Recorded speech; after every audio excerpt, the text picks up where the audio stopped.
അല്ല അപ്പൊ കാൽക്കുലേറ്റർ എടുത്ത് കാര്യമായിട്ട് എന്തോ കൂട്ടുണ്ടല്ലോ, എന്താ നോക്കണേ? നല്ല പണിയുണ്ട് കയ്യിൽ ചാമ്പ്യൻസ് ലീഗ് ഉള്ളതല്ലേ, അതാണ് പണിയുണ്ട്. അതാണ് കാൽക്കുലേറ്റർ കളിയുണ്ട്, ഫുൾ ജോലി എടുക്കാനും സമ്മതിച്ചൂല എന്ന് പറഞ്ഞാല് ഇങ്ങനെ ഇതിന്റെ ഉള്ളിൽ ഉത്തർക്കാണ് അത്രമാത്രം പണിയുണ്ട്.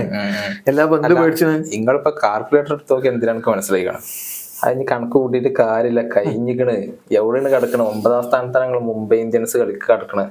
അതിപ്പോ ഞങ്ങളും RCB ഒക്കെ ഒരേപോലെ തന്നെയാണ്. ഞങ്ങൾക്ക് 10 കളിയിൽ ഞങ്ങൾ 2 ടീമും 3 പോയിന്റ് ഉണ്ട്. 3 കളി ജയിച്ചിട്ടുണ്ട്, 6 പോയിന്റ് ഉണ്ട്. അപ്പൊ ഞങ്ങളെ സംബന്ധിച്ചിടത്തോളം ഇനി ബാക്കി എല്ലാവർക്കും ഞങ്ങൾ 2 കൂട്ടരും പണി കൊടുക്കും. ഞങ്ങളിപ്പോ ഒന്നാണ്, എല്ലാവർക്കും പണി കൊടുക്കും. അങ്ങനെ 3 ടീമാണ് കയറി പോയിക്കോട്ടെ, 4ാമത്തെ ടീമിനെ ഞങ്ങൾ പിടിച്ചു വെക്കും. എന്നിട്ട് ഞങ്ങളും അവർക്കും 14 പോയിന്റ് ആവും. അപ്പൊ റൺ റേറ്റിൽ ഞങ്ങൾ കയറും. അതിനുള്ള പരിപാടിയാണ്. അതൊക്കെ വെറും തോന്നൽ മാത്രമാണ്. ഓൾമോസ്റ്റ് നിങ്ങൾ പുറത്തായിക്കണം എന്നുള്ളത് ഒരു വാസ്തവമാണ്. പിന്നെ എന്തെങ്കിലുമൊക്കെ പറഞ്ഞു നിൽക്കാൻ വേണ്ടി പറയണം. ഇപ്പൊ RCBന്റെ നിലവാരമുള്ളൂ നിങ്ങൾക്ക്. നിങ്ങളെ ഒരേ കുടുംബം, 1 ഫാമിലിക്ക് RCBന്റെ നിലവാരമുള്ളൂ. അതല്ല അതല്ല പറഞ്ഞു, ഇപ്പത്തെ കാര്യം പറഞ്ഞു. RCB നിലവാരത്തില്ല, 5 കപ്പുള്ളവരാണ്. അതല്ല, നിങ്ങള് ഇന്നലെ പറഞ്ഞില്ല നിങ്ങൾ ക്യാപ്റ്റൻ ഉഷാറായി എന്നുള്ളത്. ക്യാപ്റ്റന്റെ ഉഷാറിൽ നിന്ന് കണ്ടു. വന്നതും അറിഞ്ഞില്ല, പോയതും അറിഞ്ഞില്ല. ഒരു മിന്നായം പോലെ ബോൾ കൊണ്ട് നല്ല ഉഷാറായി, വല്ലാത്ത ഉഷാർ തന്നെയായിരുന്നു. 2 വിക്കറ്റ് ഒക്കെ എടുത്ത് നല്ല ഉഷാറായി. തോറ്റില്ലേ മൂപ്പര്? അതാണ് പറഞ്ഞത്. ഒരു ഭാഗത്ത് ബാലൻസ് ആകുമ്പോൾ ഒരു ഭാഗത്ത് ഉഷാറാക്കാൻ പറ്റണ്ട.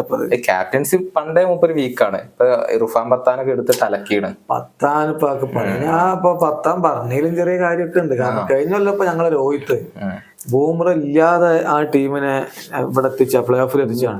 ഇപ്പൊ ബൂമറ അത് എറിഞ്ഞിട്ടും എത്തിച്ചാൻ പറ്റില്ലെങ്കിൽ ക്യാപ്റ്റന്റെ അടുത്ത് കുഴപ്പമുണ്ടെന്നല്ലേ അതിന്റെ അർത്ഥം. രോഹിത്തിന്റെ മഹിമ പറഞ്ഞിരുന്നിട്ട് ഒരു കാര്യമില്ല. ഈ തോൽവിക്കൊക്കെ ഉത്തരവാദി രോഹിത് കൂടിയാണ്. എന്തായാലും മൂപ്പര് കാണിച്ചു മൂഹലെ ബർത്ത്ഡേ ആണെന്നല്ലേ. ഞാൻ പറഞ്ഞേ, ബർത്ത്ഡേ ആകുമ്പോ മൂപ്പർക്ക് ബാറ്റുമ്പോ കൊള്ളണില്ലെങ്കിൽ അവിടെ നിന്നാണ് ചടപ്പിച്ചൂല. എന്നാ ടീമിന്ന് പുറത്താകണം. അതായത് ഇപ്പൊ 3-4 കളി ബാറ്റുമ്പോ കൊള്ളണില്ല നിൽക്കുക. അപ്പൊ ടീമിന്ന് പുറത്താകണം. എന്നിട്ട് വേറെ ആൾക്ക് ചാൻസ് കൊടുക്കണം. അത് ചെയ്യണില്ലല്ലോ. രോഹിത്തിനൊക്കെ ഒഴിവാക്കിയാണ്ട് വേറെ ആൾക്കാർ ഹെൽമെറ്റും പാഡും ബാറ്റൊക്കെ എടുത്ത് ഇങ്ങനെ വരുന്നുണ്ട്. അതേമാതിരി പോകുന്നുണ്ട്.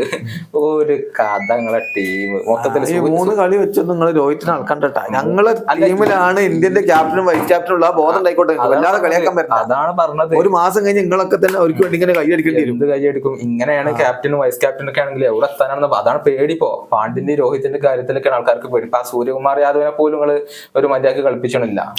ഓനെന്താ കളിപ്പിച്ചാത്ത? ഓ ഇറങ്ങി ഔട്ടായി പോണേ ഞങ്ങൾ. അതാണ് പ്രശ്നം. അതായത് മൂപ്പര് കളിക്കുമ്പോ ക്രെഡിറ്റ് മൊത്തം നിൽക്കും, മോശമാകുമ്പോ നിൽക്ക് വേണ്ട, മൂപ്പർ മാത്രം കുറ്റം. അതല്ല ഇപ്പോൾ പറഞ്ഞിരുന്നേ. സംഭവം എന്താ അറിയോ, അതൊന്നുമല്ല പറ്റിയ എന്താ അറിയോ, ഞങ്ങൾ ലേലൊക്കെ കഴിഞ്ഞപ്പോ നല്ല സ്ട്രോങ് ടീമായിരുന്നു. അപ്പോഴാണ് ബാൻഡ്രാഫിന് പരിക്കുപറ്റി പോയി. മധുശാങ്ക കഴിഞ്ഞ വേൾഡ് കപ്പിലൊക്കെ എത്ര വിക്കറ്റ് എടുത്ത ചെക്കനാ, ഓന് പരിക്കറ്റി പോയി. ഇപ്പൊ ഇത് തന്നെ പ്രശ്നം. ഇവർക്കൊക്കെ പകരം വന്ന് പാരാ മപ്പാക്ക ലോക്ക് പോട്ട് ഇവരൊക്കെ കൂടി റണ്ണാണ്ട് കൊടുത്ത് കളി തോൽക്കണ. ഇവരൊക്കെ പകരം എടുത്തത് നിങ്ങൾ തന്നെയല്ലേ? അല്ലാതെ വേറെ ആളിപ്പോ എല്ലാരും എടുത്തില്ലേ? പിന്നെ ഇപ്പൊ തെരവുകളല്ലേ ഉണ്ടാവുള്ളൂ. ആരും തന്നതൊന്നല്ലല്ലോ, നിങ്ങൾ തന്നെ എടുത്താണ്. പിന്നെ ആദ്യത്തെ കളി തോൽക്കുമ്പോ നിങ്ങൾ ഡയലോഗ് അടിച്ചതും വേറെ ഒക്കെ ഉണ്ടായിരുന്നു. അത് വേറെ കാര്യം. നിങ്ങൾ എത്ര കളി തോറ്റാലും നിങ്ങൾ പ്ലേ ഓഫിലുണ്ടാകും, കപ്പടിച്ചു എന്നൊക്കെ പറഞ്ഞ ആൾക്കാരായിരുന്നു. ഇപ്പൊ ഓൾമോസ്റ്റ് തീർന്നിട്ടുണ്ട്. മുംബൈ ഇന്ത്യൻസ് ഇപ്പൊ കുളം തോണ്ടി തന്നെ പറഞ്ഞൊരു തിരിച്ചുവരവ് ഉണ്ടാവും. ഞങ്ങൾക്ക് ആകെ ഒറ്റ ആഗ്രഹമുള്ളൂ, CSK കപ്പ് എടുക്കരുത്. അവരെടുത്താൽ ഞങ്ങൾ മേലക്കാവും. വേറെ ആരും എടുത്തോട്ടെ, ഒരു പ്രശ്നമില്ല. ഇനിയിപ്പോ അതും പറഞ്ഞ അങ്ങനെ ഇരുന്നോളി.